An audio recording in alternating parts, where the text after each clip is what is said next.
So yesterday I posted a video of a first grade student and I completing a phonics decoding assessment. So today what we're gonna do is look at just that portion of the assessment and talk about where we would start our reading instruction.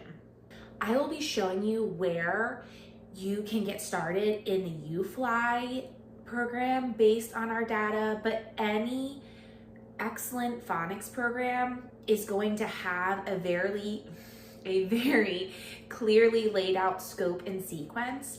That's gonna be very easy for you to figure out where to start your instruction based on how your student or your child did on the phonics assessment. So let's have a closer look.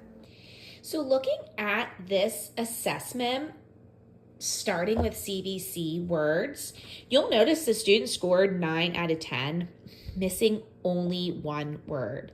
So the first thing I would do, I would start in UFly at this lesson 41 and really take time to make sure this student has all their vowel sounds down and mastered before I move on. And in that review, I would include a lot of words with B and D in it, because you can see here and here that the child is not solid on that skill yet. Then if you look at part 6, that's the next portion of the assessment. However, in UFly, the floss rule comes up first. So again, while this student did relatively well on this portion, if you can see, they missed only 2. They got 8 out of 10, which would be 80%. I still want to take some time to review this information, because when they went through, they made an error here. They added an S here. And even though they went back and did self-correct, I can see this is not a skill they totally have mastered. So I'm going to stay on the floss rule. I will do a lesson with that student, making sure that they're very solid reading these floss words.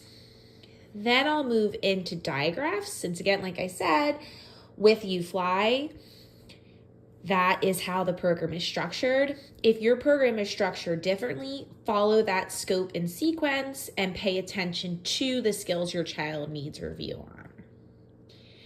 Moving back up to constant digraphs, I can see that the student has some trouble with the ending words. So I'm going to make sure I start here in that digraph review. I may come back, decide later after doing the encoding assessment to come back to the CKK, because that can be tricky, deciding when to use CK or when to use K at the end of a word for a child, and that can take practice. But based on this reading data, I'm going to start here with that digraphs review and move on through there. Once I feel like we've spent a good amount of time on digraphs, they can read them and spell them, only then am I going to move on from there. And because we're coming from digraphs to VCE words, you might again want to go back and give that assessment or another phonics assessment to make sure that the child has actually mastered all of these skills before you move on. So when you're learning that next skill, they're continuing to build on what they've already learned. So here again is that assessment. Please reach out with any questions you may have. Have a great day.